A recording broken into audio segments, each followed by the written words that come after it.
Relation. అవునండి. ఇప్పుడు మీ flat లో ఆమె ఉందనేది వాస్తవం. నిజం అండి. మీరు ఎందుకు ఫ్లాట్ వదిలేశారండి? నేను ఫ్లాట్ వదలలేదండి. ఆమెకి డ్రగ్స్ అలవాటు, ఆమె చుట్టూ ఉండే మనుషులు వీళ్ళందరూ కూడా చాలా చెత్త. అలా అని చెప్పి నేను హైదరాబాద్ వచ్చిన కొత్తలో ఖచ్చితంగా నాకు హెల్ప్ చేసిందండి, గ్రాడ్యుయేట్ ఉంది. రెండోది ఏంటంటే నిజంగా ఇందాక చెప్పినట్టే నా రెప్యుటేషన్ ఎక్కడ పాడవద్దు అని భయంతో మూసుకొని నేనే బయటకు వెళ్ళిపోయానండి. వదులుకోవడానికి సిద్ధంగా లేనండి. నేను అసలు ఏమీ మాట్లాడలేదు, ఏమీ లేదు, నేనే వెళ్ళిపోయాను. మల్హోత్రా ఎందుకు లావణ్యతో మాట్లాడాల్సి వచ్చింది? ఆ ఆడియోలో కూడా ఉంది, తను చెప్తుంది నన్ను చంపేస్తాం, కనీసం బాడీ కూడా దొరకకుండా చేస్తాం అని చెప్పి. ఎవరు? తను కంప్లైంట్ లో పేర్కొంది లావణ్య. కంప్లైంట్ లో పేర్కొందండి. ఏదైనా ప్రూఫ్ ఉందా? ఈవిడే నేను మళ్ళీ చెప్తున్నానండి. So I can't talk on behalf of which is not right. So ఆవిడని బెదిరించిందండి, వాళ్ళ అన్నయ్యతోని చాలా ఫిల్తీ లాంగ్వేజ్లో మాట్లాడింది. ఇదంతా జరిగింది. ఇవన్నీ కూడా వాళ్ళ దగ్గర ఉన్నాయి. వాళ్ళు కంప్లైంట్ ఫైల్ చేస్తారండి. నా ఫ్రెండ్ అండి, మ్యూచువల్ ఫ్రెండ్. సో ఏవండి, వరలక్ష్మి టిఫిన్స్ కేసులో అతను A11 ఉన్నాడు, A9 ఉన్నాడు, నేను A11 ఉన్నాను. మేము ఆ కేసు గురించి మాట్లాడడానికి మాత్రమే, మా ఫైట్ లీగల్ది మాత్రమే. ఇప్పుడు అతను రీజన్ చూపించి అంటే నాతో ఎవరు మాట్లాడకూడదండి. ఇప్పుడు నాతో డ్రైవర్ మాట్లాడినా డ్రైవర్తో ఉన్నట్టే. ఇంకా ఇప్పుడు చూపించాలనుకుంటే ఇంకేం చేయాలి? లేదంటే మీరు మస్తాన్తో మాట్లాడండి. ఏవండి, రాజ్ తరుణ్ నాతో డైరెక్ట్గా చెప్పాడు, నువ్వు మీడియాకి వీళ్ళు వెళ్తా అంటే నేను నీకు ఎంత ఆంటీ అవుతాను, ఎంత చేయగలను నీకు చూపిస్తాను, నువ్వు మనం కూర్చొని మాట్లాడదామంటే ఇల్లు రాసిస్తాను, మెయింటెనెన్స్ ఇస్తాను, లేదు అంటే నీకేం చేయాలో చూపిస్తాను అన్నాడు. నేను ఇల్లు కోసమో డబ్బుల కోసమో అయితే మరి సైలెంట్గా చేసి ఇక్కడ ఈ పొజిషన్లో నుంచిన దాన్ని అయితే కాదు. I can't talk on behalf of it's because it's not right. ఇంకోటి క్లారిటీ ఇవ్వండి. అంటే మీరు ప్రతి ఇంటర్వ్యూలో కూడా నేను పెళ్లి చేసుకోవాలని చెప్తున్నారు, కానీ ఆమె చెప్తున్నటువంటి వాటిలో పెళ్లి చేసుకుంటానని నమ్మించి మోసం చేశాడు. ఏమంటే పెళ్లి చేసుకుంటా నమ్మించి మోసం చేశాడని ఒక దగ్గర చెప్తుంది, మాకు ఆల్రెడీ పెళ్లి అయిందని ఇంకో దగ్గర చెప్తుంది, గుడిలో పెళ్లి చేసుకున్నా అది చెప్తే అబద్ధం చెప్పడం మొదలు పెట్టినప్పుడు ఏ అబద్ధం అనేది చెప్తారండి. నేను నించోని నిజం చెప్తున్నా. నేను ఇందాక కూడా నేను మీ భయపడి మిమ్మల్ని ఎవరి వెళ్ళిపోతాను కదా, నిజంగా ఎంతో ఒక నిమిషం మాట్లాడాలి కాబట్టి కారు ఎక్కానంటే మా డ్రైవర్ తెలియక తీసాడు. అందుకే డ్రైవర్ని కూడా దిగమన్నా అప్పుడైనా సరే 1 minute ఆగుతారు మాట్లాడి వచ్చేద్దాం అని చెప్పి. నాకు అసలు మీడియాని అవాయిడ్ చేద్దాం అనుకుంటే అసలు ఎక్కడ దాకా కూడా. మీరు లావణ్యతో రిలేషన్షిప్ వదులుకోవడానికి కారణం ఏంటి? తను డ్రగ్స్ తీసుకుంటుందని తెలిసిన తర్వాత వదులుకున్నారా, లేకపోతే ముందు నుంచి వదులుకున్నారా? ఏమండి, 2-3 ఏళ్ళు అంత బాగానే ఉంది. ఆ తర్వాత మా అందరికి ఎటువంటి రిలేషన్షిప్ అంటే శారీరకంగా కానీ ఎలాంటిది లేదండి. అండ్ ఆవిడ వేరే అతనితో రిలేషన్షిప్లో ఉండి నేను ఆవిడ దగ్గర ఉండాలి. ఏంటంటే మీకు మీ పేరెంట్స్కి చాలా చాకరీ చేశాను నేను, నన్ను పట్టించుకోలేదు వాళ్ళు అంటున్నాను. మళ్ళీ చెప్తున్నాను, కాదు, అబద్ధం. ఆ ఇంట్లో కూడా మాకు ఈ సినిమా మొదలైంది ఎప్పుడంటే సంవత్సరం క్రితం అండి. సంవత్సరం కూడా అవ్వలేదు అనుకుంటా. రాజ్ తరుణ్ కేవలం మాల్వి మల్హోత్రా తోటే ఇల్లీగల్ ఎఫైర్ ఉందా? చాలా సందర్భాల్లో చాలా మందితో ఇల్లీగల్ ఎఫైర్ ఉందన్న విషయం వస్తుంది కదా, నిజంగా ఉన్నాయా? డెఫినెట్ గా ఉంది. అండ్ అతను అఫైర్సే ప్రాబ్లం అయ్యి ఉంటే నేను ఈ పని అప్పుడే చేసేదాన్ని, 10 ఏళ్ళు వెయిట్ చేసేదాన్ని కాదు. కొన్ని డబ్బుల కోసం అయితే కూడా 10 ఏళ్ళు వెయిట్ చేసేదాన్ని కాదు. ఇప్పటి వరకు కూడా ఇప్పుడు నా అకౌంట్లో కూడా 100 రూపీస్ ఉంటాయండి. అతను నాకు ఇచ్చే మనీ ఇంటి ఎక్స్పెన్సెస్ అండ్ సర్వైవల్ కోసం మాత్రమే.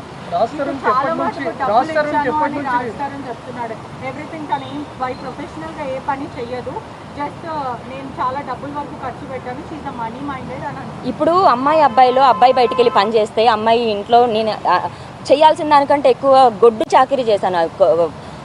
ఆ వర్డ్ వాడాలంటే 15 కుక్కలండి. ఒక కుక్క తర్వాత ఒక కుక్క 15 కుక్కలు తీసుకొచ్చాడు.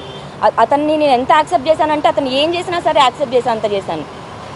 రాజ్ తరుణ్కి ఎప్పటి నుంచి ఈ కో యాక్ట్రెస్తో కానీ లేకపోతే బయట అమ్మాయిలతో ఎఫ్ఐఆర్ ఉంది?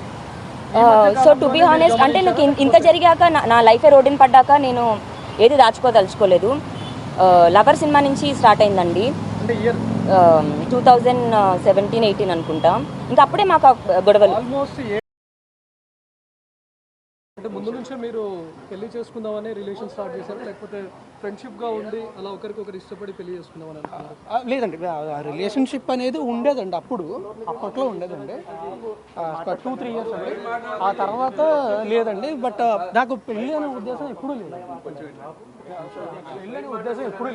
కాబట్టి మీరు అడిగే విధానం బట్టి ఎక్కడ కూడా వస్తుంది. సార్ ఎందుకంటే మీరు అన్నట్టుగా తనను పెళ్లి చేసుకోవాలి అని చెప్పి తనతో రిలేషన్, లేకపోతే తనతో రిలేషన్ ఉన్న తర్వాత నుంచి ఒకరినొకరు ఇష్టపడి పెళ్లి చేసుకోవాలి.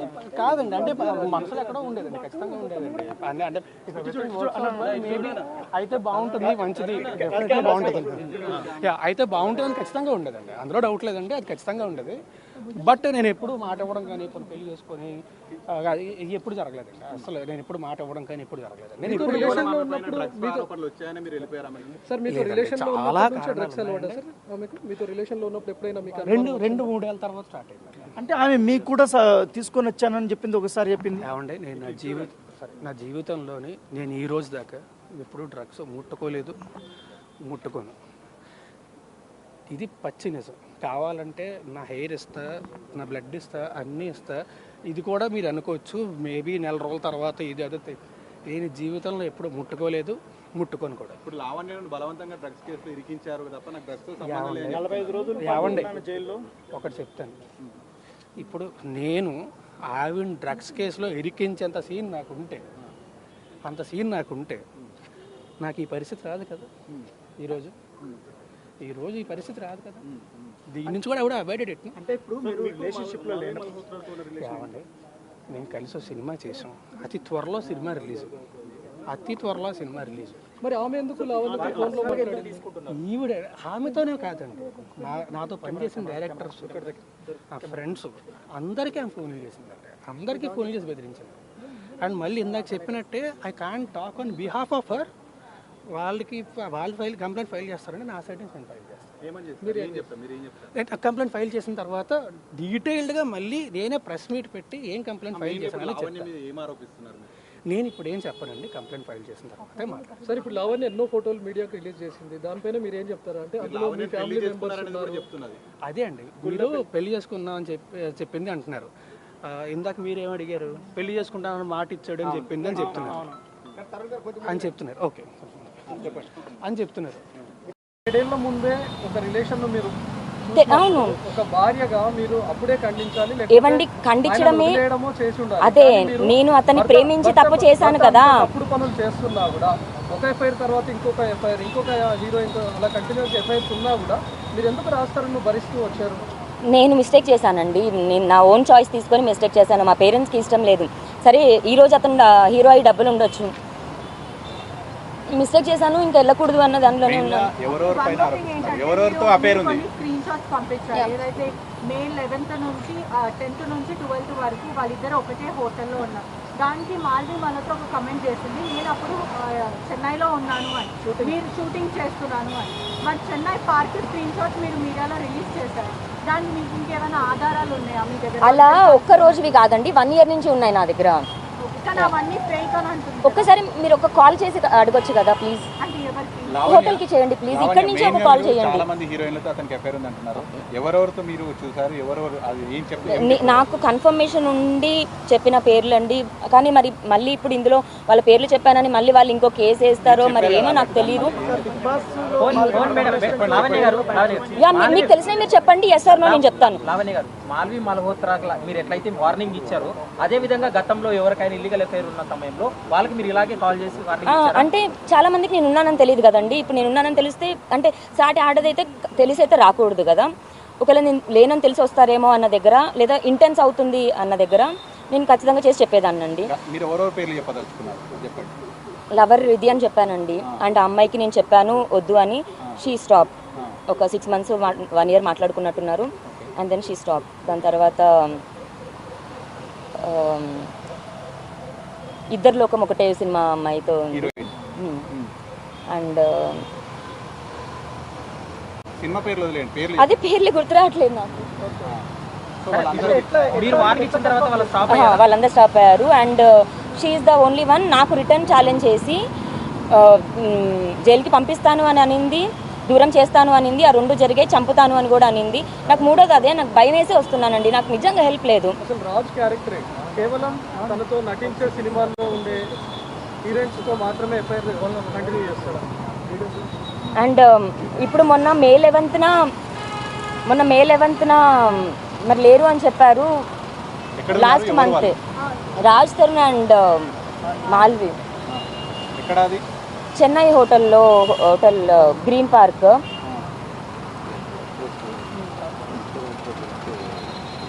కో యాక్ట్రెస్ తనతో నటించినటువంటి నటి కలిసి డిన్నర్ చేయకూడదా?